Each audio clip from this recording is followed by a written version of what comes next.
Hello everyone, I am Aastha. Welcome करती हूँ आप सभी का अपने YouTube channel government job change notification. आज के इस वीडियो में हम CHSL रिक्रूटमेंट एग्जामिनेशन के बारे में जानेंगे। CHSL रिक्रूटमेंट एग्जामिनेशन जो कि 12th पास कैंडिडेट के लिए बहुत ही इम्पोर्टेंट एग्जामिनेशन है, बहुत ही महत्वपूर्ण ये एग्जामिनेशन है, क्योंकि इस एग्जामिनेशन को क्लियर करके आप सेंट्रल डिपार्टमेंट में सेंट्रल गवर्नमेंट जॉब्स पाते हैं। एंड ये जो एग्जामिनेशन है ये ऑल इंडिया लेवल का एग्जामिनेशन होता है। ऑल इंडिया से कैंडिडेट मेल, फीमेल, PWD सभी कैंडिडेट इस एग्जामिनेशन के लिए एलिजिबल होते हैं। 12th लेवल का जो recruitment examination SSC CHSL examination, अगर आप भी इस एग्जामिनेशन के बारे में डिटेल में जानकारी चाहते हैं तो वीडियो में बने रहिएगा।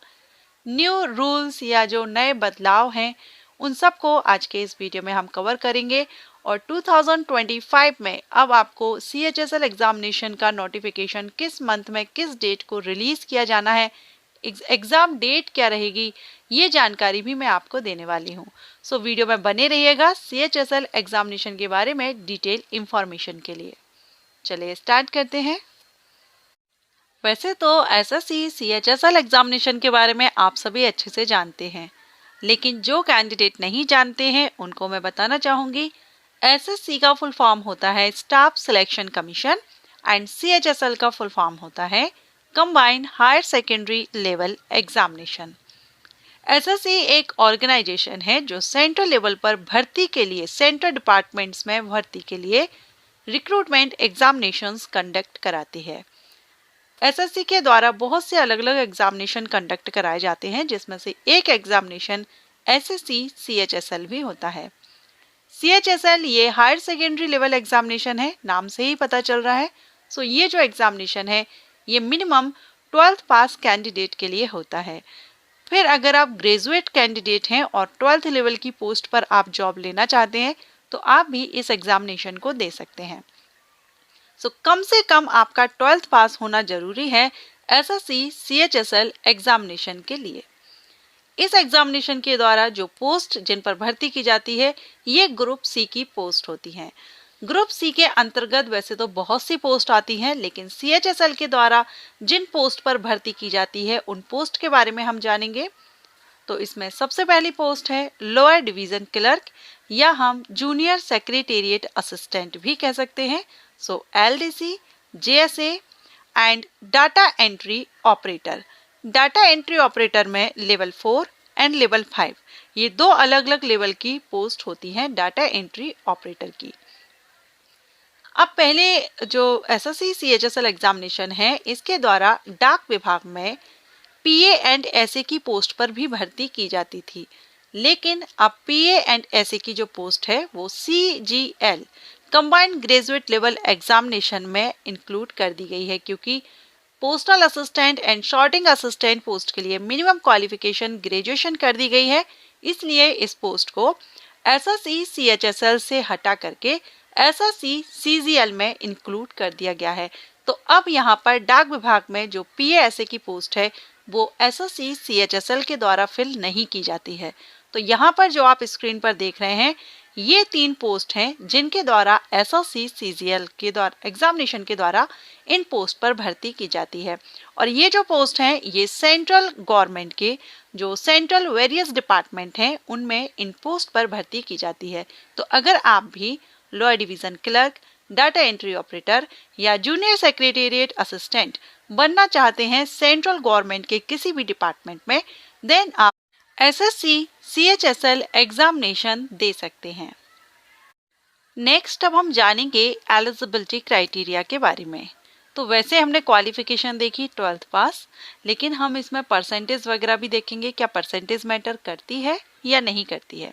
लेकिन उसके पहले हम बात करेंगे एज क्राइटेरिया की। SSC CHSL एग्जामिनेशन के लिए एज क्राइटेरिया क्या रहती है। SSC CHSL एग्जामिनेशन के लिए minimum age 18 year and maximum 27 year होती है। 18 से 27 साल एज लिमिट रखी जाती है अनरिजर्व कैंडिडेट के लिए। वहीं अगर आप रिजर्व कैटेगरी से बिलोंग करते हैं तो आपको एज रिलैक्सेशन मिल जाता है, जिसमें SC/ST कैंडिडेट को 5 इयर्स का, OBC कैंडिडेट को 3 इयर्स का, PWD कैंडिडेट को उनको उनकी कैटेगरी के अकॉर्डिंग UR, OBC, SC/ST इस कैटेगरी के हिसाब से आपको 10 to 15 ईयर का एज रिलैक्सेशन मिल जाता है। बाकी एक्स सर्विसमैन या डिफेंस में जो डिफेंस पर्सनल्स के लिए भी इसमें एज रिलैक्सेशन रहता है। नेक्स्ट हम बात करेंगे क्वालिफिकेशन की। तो वैसे तो 12th पास कैंडिडेट किसी भी सब्जेक्ट से आपने 12th किया हो, आप SSC CHSL एग्जामिनेशन दे सकते हैं, लेकिन पोस्ट अभी हमने देखी और ये जो पोस्ट होती हैं ये अलग अलग डिपार्टमेंट्स में होती हैं।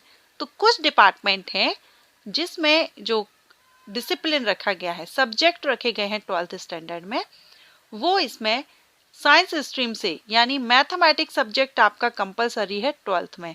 कुछ डिपार्टमेंट्स के लिए वो डिपार्टमेंट है ministry of consumer affairs, food and public distribution and ministry of culture. ये 3 डिपार्टमेंट्स हैं जिसमें डाटा एंट्री ऑपरेटर पोस्ट के लिए 12th मैथमेटिक्स साइड से होना चाहिए। बाकी जितने भी डिपार्टमेंट्स हैं उन सभी में एनी डिसिप्लिन यानी 12th आपने किसी भी सब्जेक्ट से किया हो, आप एलिजिबल होते हैं। एंड इसमें LDC, JSA and data entry operator तीनों ही पोस्ट भी रहती हैं। सिर्फ ये 3 डिपार्टमेंट्स को छोड़ करके बाकी सभी में एनी डिसिप्लिन कैंडिडेट एलिजिबल है। इन 3 डिपार्टमेंट्स के लिए अगर आप भर्ती होना चाहते हैं तो इसमें आपका 12th में मैथमेटिक्स सब्जेक्ट कंपलसरी है। अब अगर आप इस एलिजिबिलिटी क्राइटेरिया को फुलफिल करते हैं और आप आवेदन करना चाहते हैं SSC CHSL एग्जामिनेशन के लिए, तो इसमें आपको एप्लीकेशन फीस भी पे करनी होती है। Application fees unreserved male candidate के लिए 100 रुपीज़ रहती है। बाकी फीमेल कैंडिडेट किसी भी कैटेगरी की हो, SC/ST candidate, PWD candidate, ex serviceman candidate, इनके लिए फीस माफ होती है, कोई भी फीस पे नहीं करनी होती है। अब हम बात करेंगे स्कीम ऑफ एग्जामिनेशन की। SSC CHSL एग्जामिनेशन एक कंप्यूटर बेस्ड एग्जामिनेशन होता है जिसमें Tier 1 and Tier 2 Tier 1 and Tier 2 conduct किए जाते हैं। Tier 1 की अगर हम बात करें तो इसमें आपका English language, general intelligence, quantitative aptitude and general awareness सभी से 25 क्वेश्चंस आते हैं 50 मार्क्स के। टोटल यहाँ पर 100 क्वेश्चन 200 मार्क्स के होते हैं। 1 घंटे की टाइमिंग आपको इस एग्जामिनेशन में दी जाती है और ये जो एग्जामिनेशन है ऑब्जेक्टिव टाइप होता है जिसमें आपको एक क्वेश्चन के 4 ऑप्शंस दिए जाते हैं। जो सही होता है वो आपको टिक करना होता है और अगर आप गलत आंसर को टिक कर देते हैं तो इसमें नेगेटिव मार्किंग भी होती है। 0.50 मार्क माइनस किया जाता है अगर आप रॉन्ग आंसर देते हैं। एग्जामिनेशन लैंग्वेज में आपको हिंदी और इंग्लिश दोनों ही लैंग्वेजेस में ये क्वेश्चन पेपर अवेलेबल होता है। इसके बाद होता है Tier 2। जब आप Tier 1 क्लियर कर लेते हैं, क्वालिफाई कर लेते हैं, इसके बाद आपको Tier 2 एग्जामिनेशन देना होता है। Tier 2 एग्जामिनेशन जैसा हमने SSC CGL में समझा था, सेम उसी तरह से इसमें भी सेशन में डिवाइड किया जाता है। Tier 2 में आपका सेशन 1 और सेशन 2 दो सेशन होते हैं।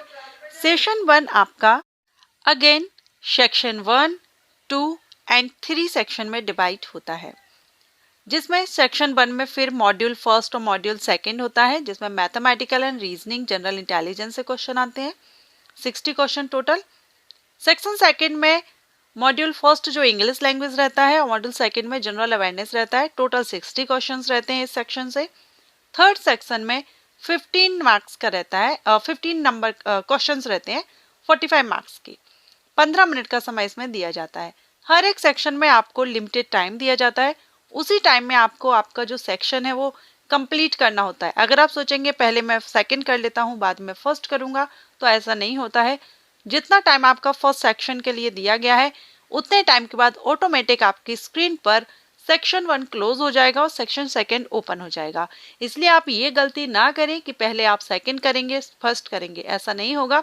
आपको स्टेप बाय स्टेप अपना जो एग्जाम है वो देना होगा। इसके बाद सेशन 2 का आपका सेक्शन 3 होता है जिसमें स्किल टेस्ट या टाइपिंग टेस्ट होता है। क्योंकि lower division clerk, junior secretariat assistant and data entry operator ये तीनों ही पोस्ट ऐसी हैं जिसमें आपको स्किल टेस्ट या टाइपिंग टेस्ट देना होता है। So skill test and typing test पर मैं आपको अलग से वीडियो अपलोड कर दूंगी। वैसे मैंने इस पर वीडियो अपलोड किया है, लिंक आई बटन पर दूंगी, आप उसमें देख लीजिएगा। फिर भी अगर आप कहेंगे, आपको लगता है न्यू वीडियो, तो आप मुझे कमेंट करके बता दीजिएगा। नेक्स्ट अगर हम बात करें इसके सिलेबस की, तो सिलेबस में आपका इंग्लिश लैंग्वेज आप अभी स्क्रीन पर देख रहे हैं, मैंने सारे जो टॉपिक्स हैं वो मेंशन कर दिए हैं। सो आप अपना जो ये वीडियो है इसको पॉज करके आप सिलेबस अच्छे से देख लीजिए। General intelligence, quantitative aptitude, general awareness, सभी का सिलेबस मैंने इसमें जो फर्स्ट ईयर का मेंशन कर दिया है। सेकंड का क्योंकि लेंथी है, सेक्शन वाइज डिवाइड है, तो मैंने मेंशन नहीं किया है। बट सेक्शन फर्स्ट का आपका जो टीयर फर्स्ट है, टीयर फर्स्ट का मैंने मेंशन किया हुआ है। बाकी अगर आप सेकंड का चाहते हैं तो आप मुझे कमेंट करके बता दीजिएगा।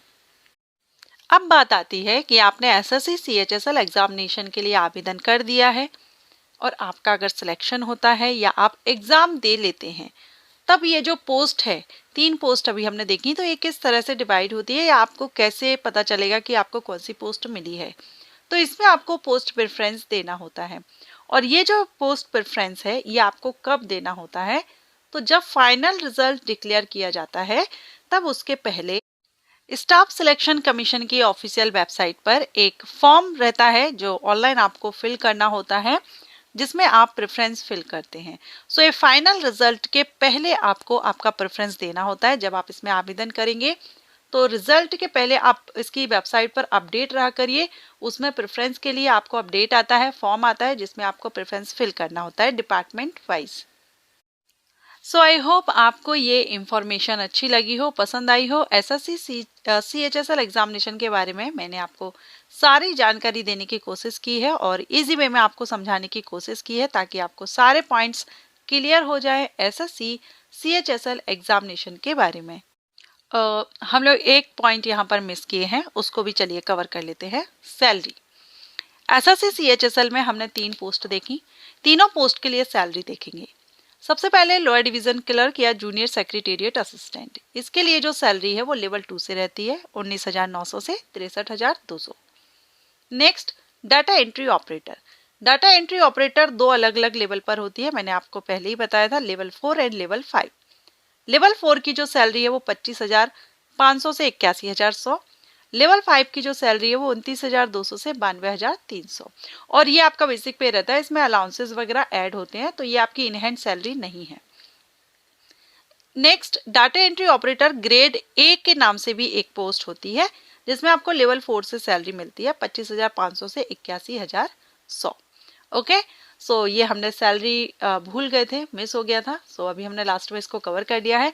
अब अगर आपके सारे डाउट, सारे क्वेश्चंस के आंसर अगर आपको मिल गए हैं, सीएचएसएल एग्जामिनेशन के बारे में डिटेल इंफॉर्मेशन अगर आपको मिली है और आपको समझ में आ गया है, तो वीडियो को लाइक एंड शेयर जरूर कीजिएगा एंड कमेंट करके जरूर बताइएगा कि ये वीडियो आपको कैसा लगा। Thanks for watching.